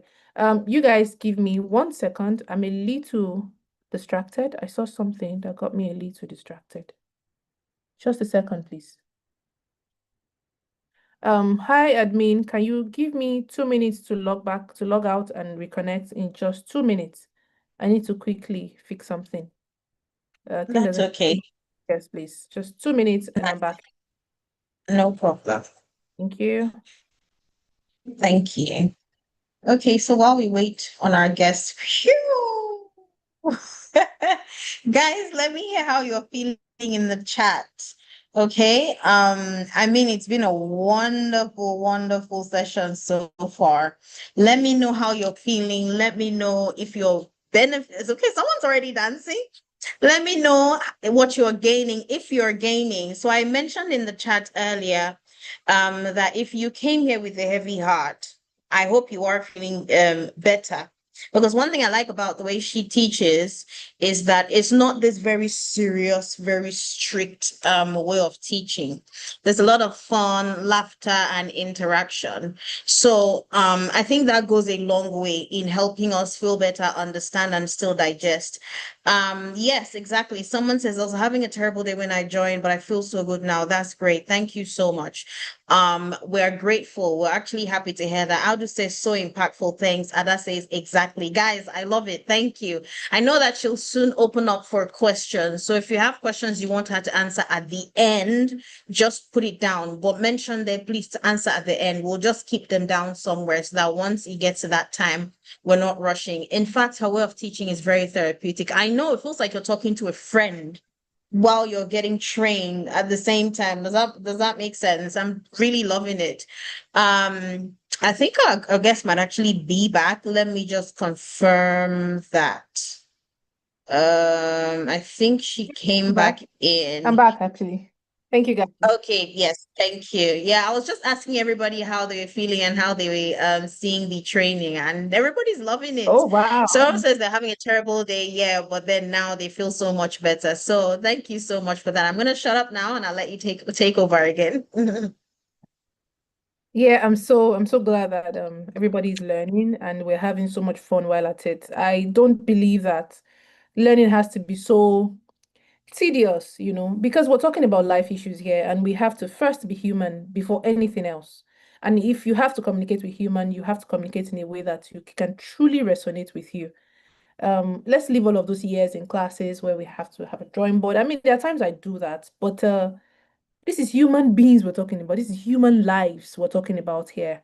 So yeah, you are speaking to a friend. I heard you say that you don't feel like you're getting trained. It feels like you're talking to a friend. Yes, that is what I am here for. That is what I'm here to do. So yeah, we'll just quickly round up on the slide so that I can take questions. My goodness. Now let me tell you guys a funny story. When they told me that I was going to be taking training and I said 2 to 4, I said, wow, that's too far. 2 to 4, my training, I didn't plan for 2 to 4. I was thinking it was gonna be 40 minutes. That's too low. I said, yeah, it's 2 to 4. Just I said, okay. But now look at who doesn't want to go. It's almost 4 o'clock and I'm still, I'm still here. Amazing, amazing, amazing. So yeah, I don't know if you can see my screen. Can you? Yes, Beautiful. we can. Okay, yeah, great. So okay, well, almost on the last slide. So just hold on. I think I have too many things opened. Yes. Um, Dopamine achievement and the next high. I think that's where we stopped. There's this thing where people feel like when I get when, there's always when. That's the most predominant thing you hear in their thoughts. When I do this, I'll be happy. When I have this amount of money, I'll be happy. When this happens, it's always when. But what happens to now? What happens to now? Because nothing is going to happen when. Even when the thing happens. But unfortunately, these are not really lessons you can really teach someone. They probably have to learn it themselves. Because when you tell people this, they will say, it's because you have it, that's why you're talking like this. Okay, okay. But you will understand that if you don't learn to enjoy the period, the process, that's what really matters. Between now and here, that process, that is actually you living, not the end product, not the results, not the achievement itself. Because our brain is designed to always want more, and you always want more, but you have to understand that it will never be enough if that is all that you're chasing. It will never be enough. So I said we chase many people live in a constant chase for the next win or thrill, sugar, social media. Now, there's something they call drug of abuse. A lot of us, when we hear addiction, we think it's only to maybe masturbation, to weed, to alcohol, to what else? Yeah, that's what comes to our head. But a lot of times we're addicted to so many other things without even realizing it. Gambling, thank you. That's what we think. But some of us are addicted to sugar. Yes, we are. You pour that much sugar inside your tea. There's a problem. You because because if you don't like tea, some of us are. That's our brain is saying, see, today, oh, something is still missing. Oh, you have not done something today, is missing. And the moment your brain constantly craves something and then you go a day without doing it, that's become an addiction. No, everything should be minimal, right? Um, Even work accomplishments. Some people are addicted to work accomplishments. So there's an unhealthy competition that drives them. Our phones, beautiful, doom scrolling. See, let me tell you what I did. At some point, I had to catch myself last week. Even while I'm just talking, I've clicked on Instagram. By default, my brain now unconsciously clicks on Instagram. I said, no, nothing controls me. Nothing does. I control it. Nothing does. So you know what I did? I hid my Instagram app. See right now, see my phone. See, I have my this. I wish I had time to explain the idea behind this picture to you guys. It's called vision imagery, but maybe another kind of training would do that. But see my phone. See, see. You will not see Instagram. You will not see WhatsApp. I've hidden them. Yeah, I hid them. I hid them because since you now want to be controlling me, and I'm going to have even TikTok, you will not find it. I hid them. You will not control me. I have control over you. So if I don't see you, I don't have to click on you. And this is actually in the bid to reduce my social media time because honestly, we had a we add a lot of things at the beginning of the year. We say, I want to do this more, I want to do this, but we rarely remove anything. Forgetting that it is the same 24 hours that we had last year that we still have now. So you say, oh, I want to study more. I want to do personal development more. I want to do this. I want to do that. You're saying all of these things. But what are you removing? Where's the time to include all of these things that you want to include? Is it not from when you subtract from other things that you can include more things? I mean, think about it. So yeah, there's over-reliance on external stimuli, forgetting that the external stimuli is not what will help you. What is going on inside the internal stimuli, that is what will help you. That is what will make you have a more balanced and healthy emotional life. Yeah, emotional life. Addiction to achievement or instant pleasure reinforces low self-worth, really, because all your stuff is dependent on the next thing that you achieve. You're not balanced. Your life is not complete. It is based fully on external stimuli. When to seek help, like I said, prolonged hopelessness, thought of self-harm, loss of daily functioning, and seek help. Courage, seeking help is actually courageous and it is not a weakness. I think I've covered that earlier. And thank you. If you want to reach me on Instagram, you see the handle is Tiffany Speaks. That's my email. And then thank you. Thank you for showing up for you. Thank you for showing up for your own evolution. Thank you. Oh my God. That was a lot. Thank you so much, Tiffany. I don't even know what I expected. Obviously, I know we looked at your bio, I've been on your page and all of that, and we see everything that you do, but I must say, this has been wonderful. Your approach to teaching, I absolutely love it. It's teaching from, I think, a place of interaction and friendliness. So it's not too official and rigid and, very strong face. And I think that's the part that everybody really loves. We've had a couple of people who have already said that when they came in here, they were very heavy-hearted and just being here to this point, they feel so much better. So I think it's kind of like you're not just teaching how to overcome depression, prevent suicide, but you're essentially applying it as you're teaching, because this is also kind of like a conversation with a friend. It's kind of like a little bit of therapy. It's kind of like a little bit of journaling, because we have people in the comment section saying different things. This is what I do. This is how I feel. This is how I experience it. So thank you so much. Just before I go ahead, because if you leave me, I'll talk Nancy tomorrow. But you did mention that at the end we would be open for question and answer sessions where people would then be able to ask questions. So are you okay or open to us doing that now? I think someone's hand has been raised for the past few minutes. I don't know if Rita has a question. Are you okay to take those now? Do I let Rita speak? And then everyone, I think if she says it's okay, first of all, let me hear from her so that we can then put the questions in the chat. What do you think, Tiffany? Yes, please. Yeah, I'm ready to take questions. Let's have it. Okay.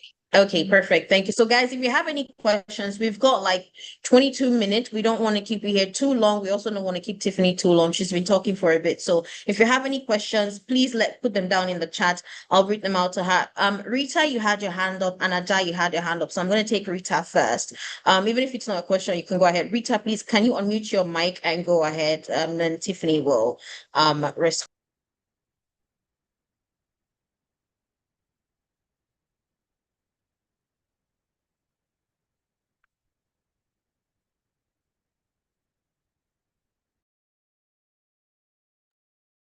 Rita, are you there?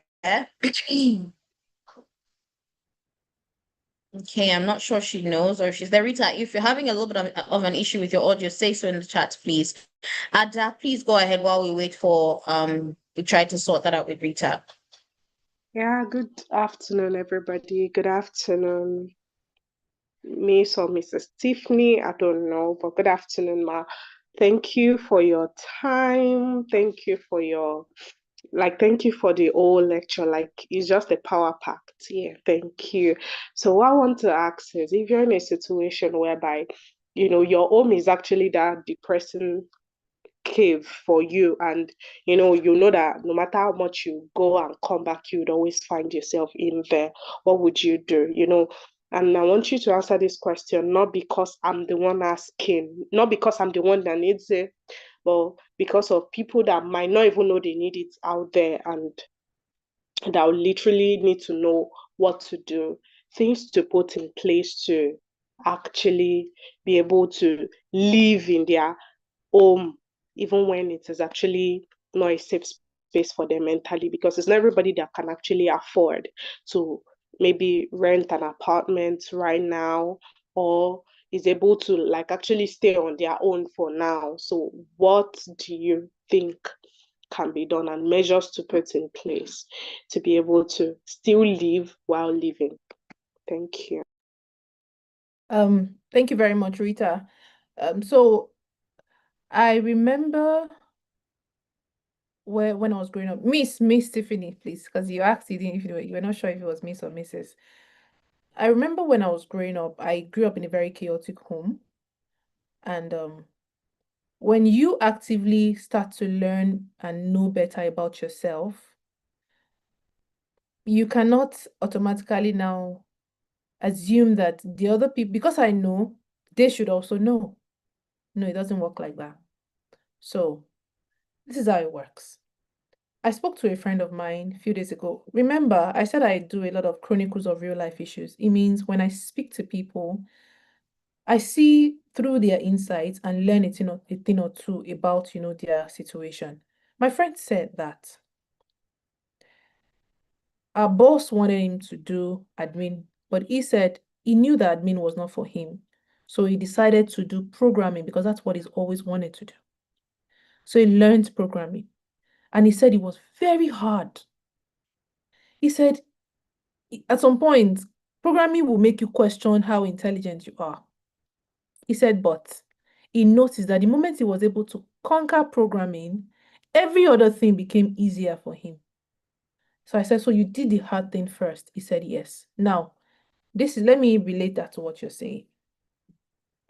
You can't relatively rent another apartment right now. So this is what you have.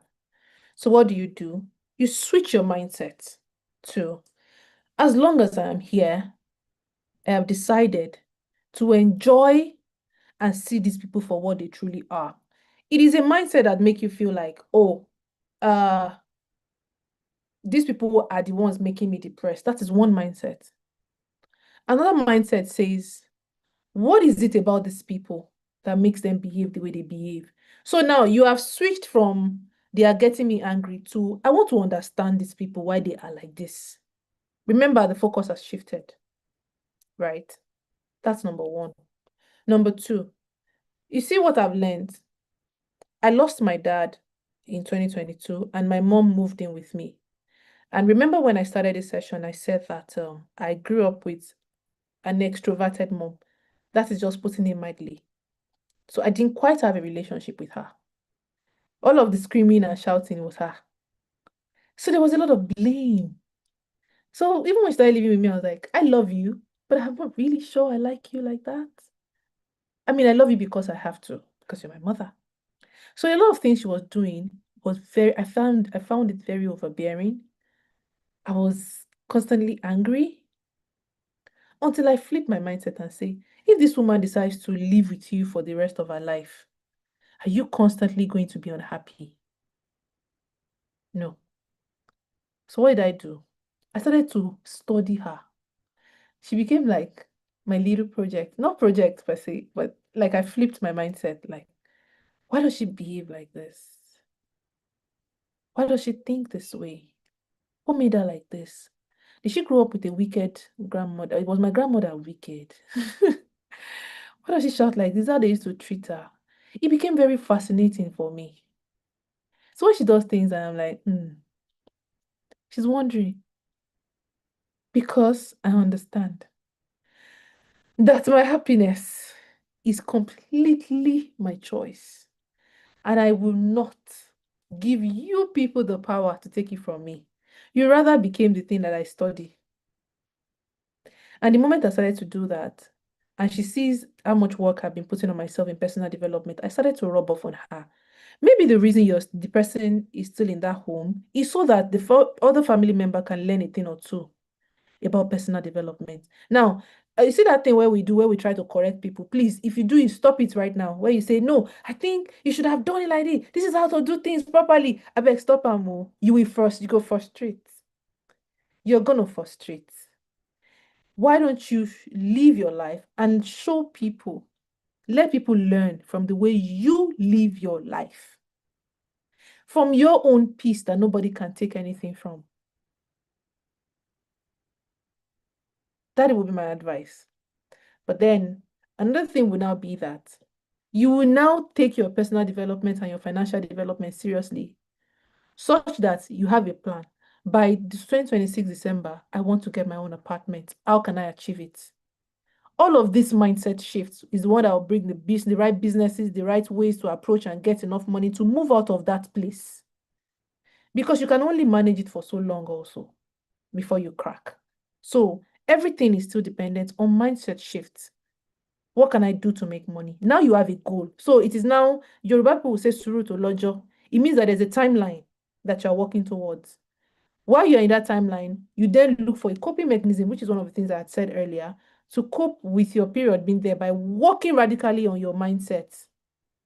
Then when the time is right, you will what? You will move.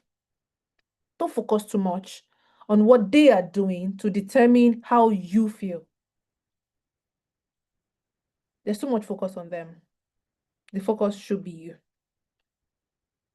I don't know if that makes any sense. Rita. Ada. Ada. Oh, Rita went off. We're calling her name. She's not answering. Yeah. Yeah, Ada, more does that than Ada, and it makes okay? a whole lot of sense. And thank you. Okay. All right. Thank you so much for that, Ada. Thanks for asking your question because that question actually really helped me as well. So thanks again. Beautiful. We have a few questions that have been put in the chat. Now I'm going to read out your questions, guys, but if I don't call the name of the person who asked the specific questions, please don't be upset with me because we're trying to make sure we don't miss any question. So the first one says, your family is always blaming you over everything because of a mistake made in the past. Whatever happens, they believe outsiders over their own. What can one do? I believe that may tie into some part of what you've already said, but I'll give that over to you to answer. Yeah, exactly. Peter, you're right. It's still tied to what I said earlier. They did this to me, they did that to me, they did that to me. It's still focusing on them and not yourself.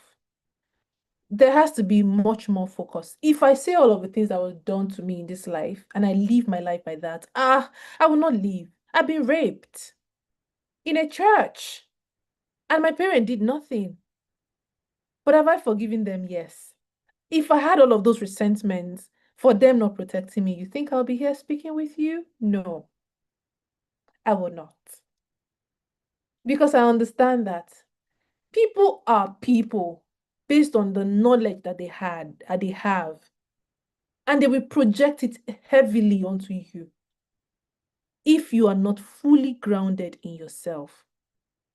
Yes, they will. Of course. Now, I want to look for the question again, please. Where's the question? You said Let me read it out for you. I may not be able to find the exact place where the question was asked, but I wrote it down. So it says, give me a sec. It says your family is always blaming you over everything because of a mistake you made in the past. Whatever happens, they believe outsiders over their own. What can one do? exactly. What you have is yourself. What can one do? You work on yourself. What you have is you. What they think at this point really does not matter much. What can you do? You get radical with your personal development. That's what you can do. That is what is within your capacity to do. So you can't change their mind. You can't. You get bigger than it. And at the time where things will shift, they will see it. You won't have to say a word. They will see it. Dari, I hope Dari is on this call. Now more than ever, this personal development training is extremely important. And for anyone that wants to go on a journey, especially at the beginning of the year like this, it is extremely important. Intensive training for people to understand that it is, like I said, it is you versus you. Leave what they think. I know they are your family members and they're the first point of contact. They would affect your emotions. You grew up with them more than ever. I get that. I get that. But at the end of the day, it is still you looking at me right now. It is still you. What do you think? Do you feel blamed? What do you think of yourself? I've met so many people in this life that they are now closer to me than even my family. Honestly. So yeah, it is you. What do you think? Thank you. How do I think that question came from you? Does that answer your question, or do you have any other follow-up questions from that?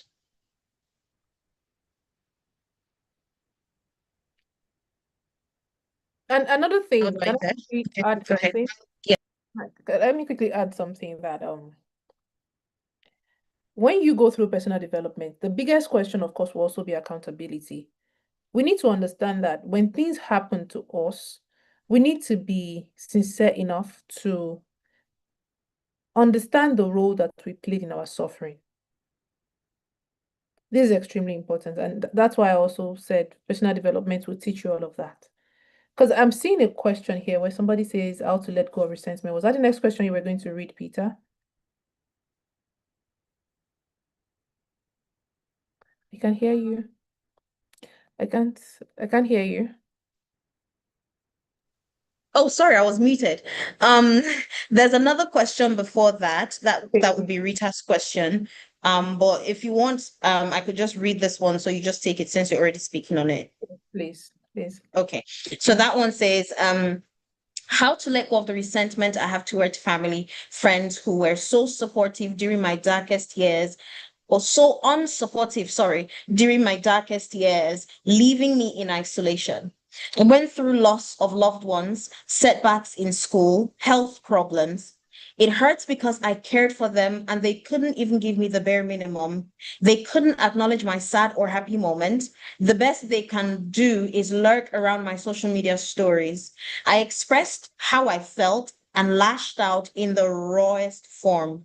Though few are sorry, but I just can't bring myself to be cool with them anymore. So when it comes to forgiveness, I have a different take. Well, a bit of a controversial take. I think that it's very important to forgive people when they have hurt you, but I also think that you should take your time. You see that old idea of first forgiveness? I don't really believe in it because a lot of times you see Christians say, "Oh, I forgive you." They just say it. Deep down, they actually haven't forgiven you. So why say something that you actually didn't mean? You're not being true to yourself.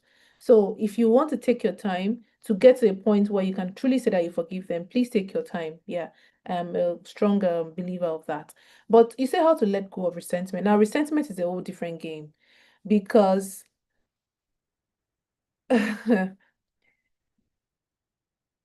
if you love yourself genuinely, you will let go of resentment. So, like I said earlier, it is for you. Because if you don't let it go, I'm not saying let it go, but I'll tell you what will happen if you don't let it go, then you make your choice.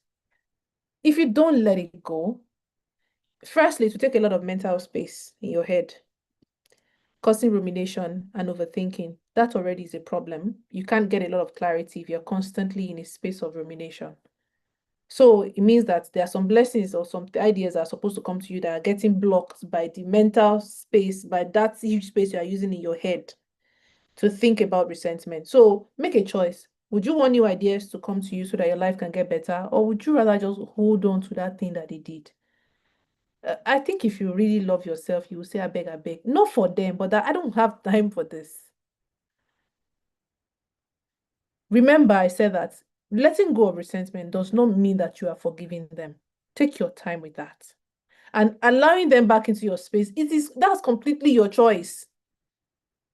If you feel like you can't trust them, you need to be able to trust your instincts. My goodness, I can't imagine how many times I have failed to trust my instinct and it backfired in my face. Our body stores trauma. It always speaks to us. Remember we spoke about emotions being signals. They always talk to us. We just don't listen enough. If I meet people and I already feel uneasy around them, I know that until I am completely sure they will not be my friend. Because I listen to what my body is telling me. I've done that much work on myself that I can easily tell her to say, this is not a good way to go. So if your body is telling you that you should not, I still feel really raw with these people, then please, by all means, do not let them into your space. Let them keep viewing your status. Eh? If it bothers you that anytime they view your status, you remind you of all the hurt, then block them. Block. I know some people say don't block. I advocate for blocking. I will block you. Not because I am hateful, but you are bringing out emotions from me that I do not want to feel, and I'm not ready to deal with them yet. So I let you go. I don't have to see it. I do not have to see it right now. Remember, love yourself enough to understand your boundaries and how you are feeling, and understand and listen to how you are feeling, what your body and your emotions are communicating to you. These people make you feel unsafe. Why are you still allowing them view your progress? If they come to you and say, we're sorry, please forgive us. I had this conversation with a friend yesterday that be very careful with people who you offend, and they give you a timeline of when you should forgive them. You should have forgiven me now, but I said I'm sorry. But you said you're sorry. You can't do the crime and tell me when I should do the. You are the one that did the crime. You're still the one that will dictate how much time it will take me to forgive you. Come on. You're not sorry then. If truly you're sorry, you apologize and let me come to terms with the fact that, can I still be your friend? Yes. And if I say I don't want to be your friend anymore, you should be able to take it, because actions have consequences. Let's look at the Bible. Adam and Eve, they ate the apple.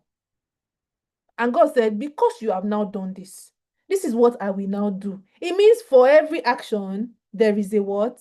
Reaction. Well, I am teaching no reaction this time, but I am saying you can take yourself. You can't allow them pressure you into saying you have to let them back into your space. God showed them the consequences of their actions. It means for every action anybody does to you, there will be a consequence. Let's stop this full idea of I have to do this, because that is the belief system. Does it serve you? How well do you even know yourself? Do you even know what serves you?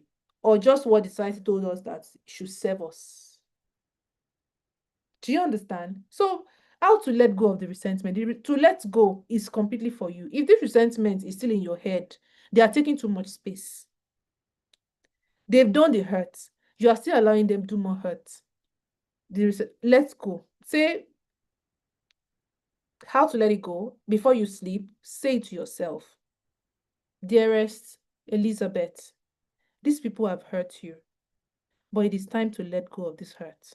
It doesn't mean that I'm ready to let them back into my space, but I want to be able to think of them without attaching the hatred to it. I am done with the emotion of hatred.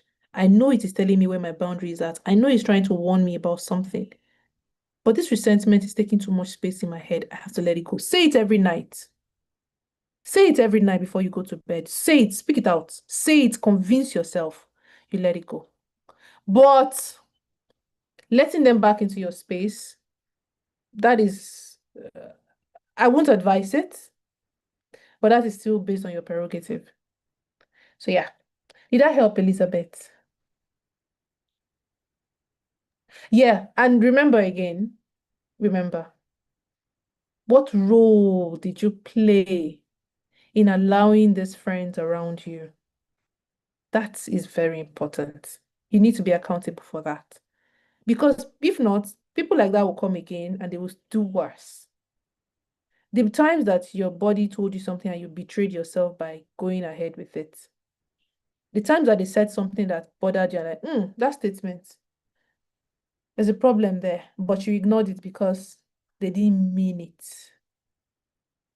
You need to also be able to hold yourself accountable so that things like this don't happen again. I think we should take the other question. It's almost 4, my goodness. It is. Thank you so much. God bless you. Just before I take the last question, I think I would just like to say something else that helped me, which kind of ties into oh, Elizabeth had actually gone out. She's just coming back in. Oh, I hope she heard everything you said. Yes, I just admitted her back in. I hope she wasn't gone for too long. But similar to what you said, I have experienced that and had too much resentment towards certain people, even close people. And I think the action steps that I took was first of all to sit with myself and ask myself, who do I want to be? Do I want to be someone who carries this painful emotion in my chest, this resentment? Do I want to be someone who lashes out and feels this way? And I don't want to be that person. So the moment I get there, the next thing is, okay, what can I do for me to not be that person? It has nothing to do with them at all. And the moment you start to think like that, you put in some of what Tiffany has said, right? You put that to the side, you focus on yourself, you change your mindset, you think the things that you need to think that help you. And for me, I told myself that's what they know. They don't know more than that. If I know more than that, then I am going to do more than that. And what can I learn from this that I did wrong, in the sense that I didn't have to have such friends, and maybe next time I can make a better choice. And so I decide what I need to look out for in friends or loved ones or whatever. And then moving forward, I do that while I leave them behind and let them go. So those may be some action steps that might help you.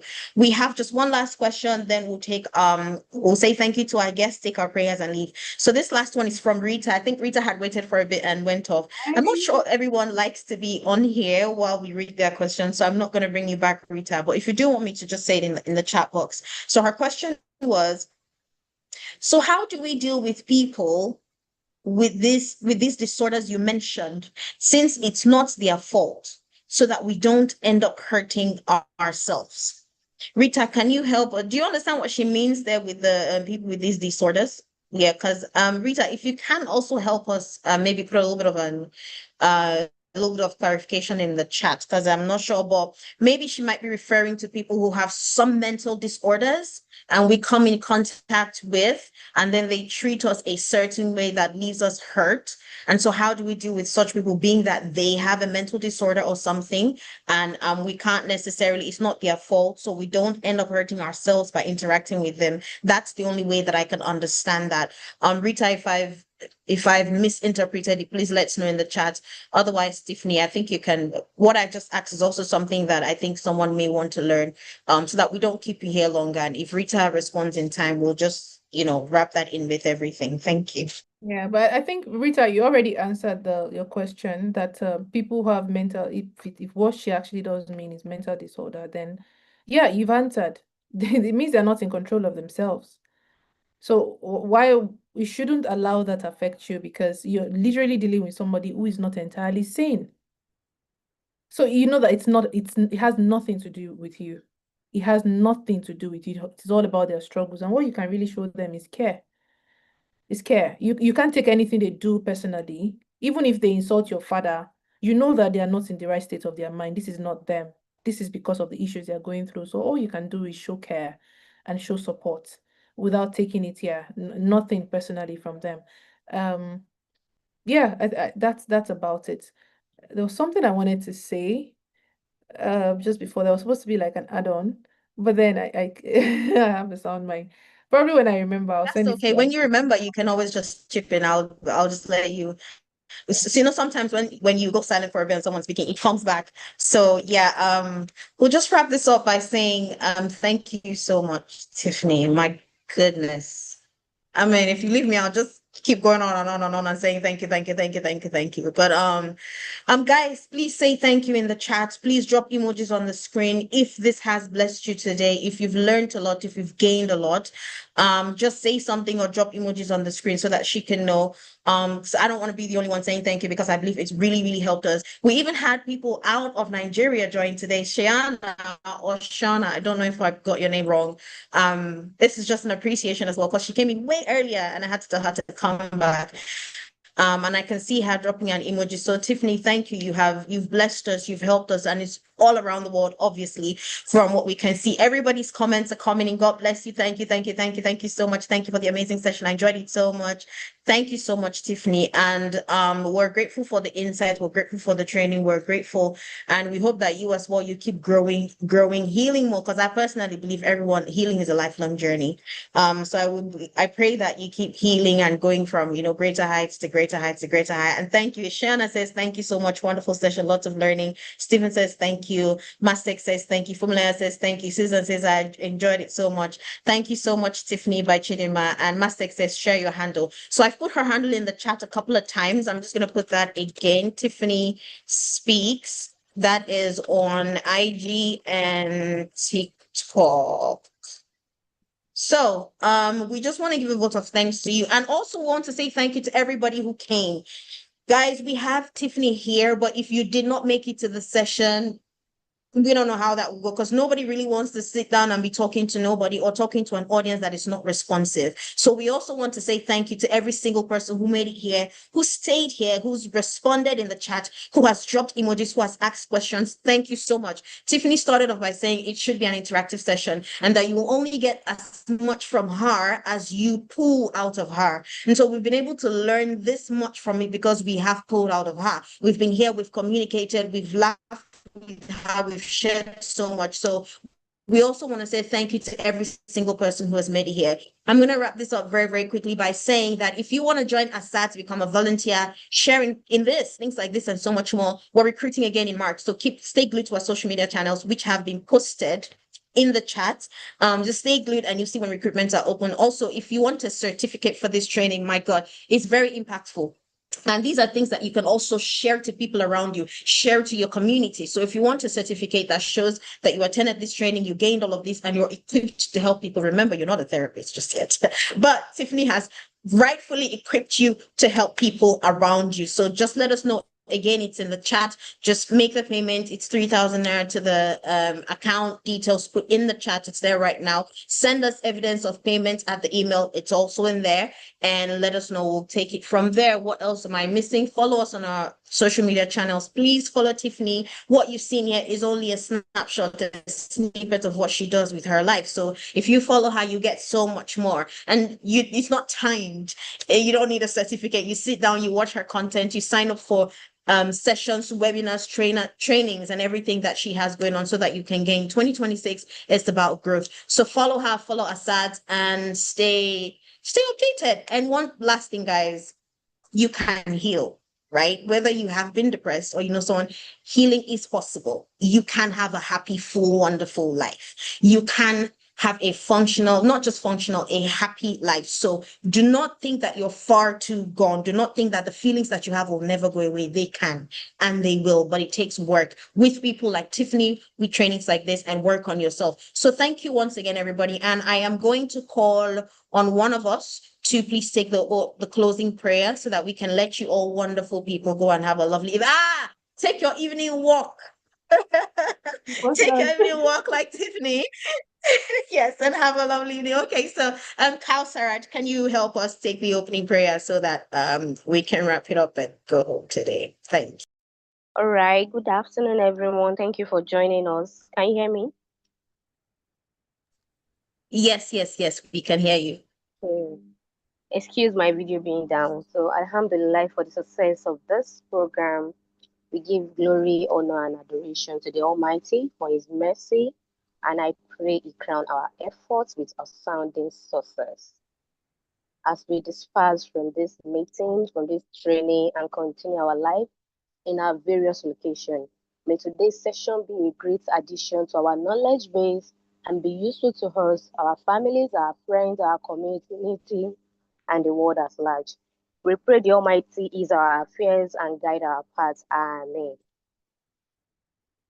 Can you hear me? Thank you yes, we can hear you. Thank you so much for that, Kausarat. And once again, thank you to everybody. Tiffany, we love you and we're so grateful. Thank you so much. Have a lovely walk and a lovely evening, okay?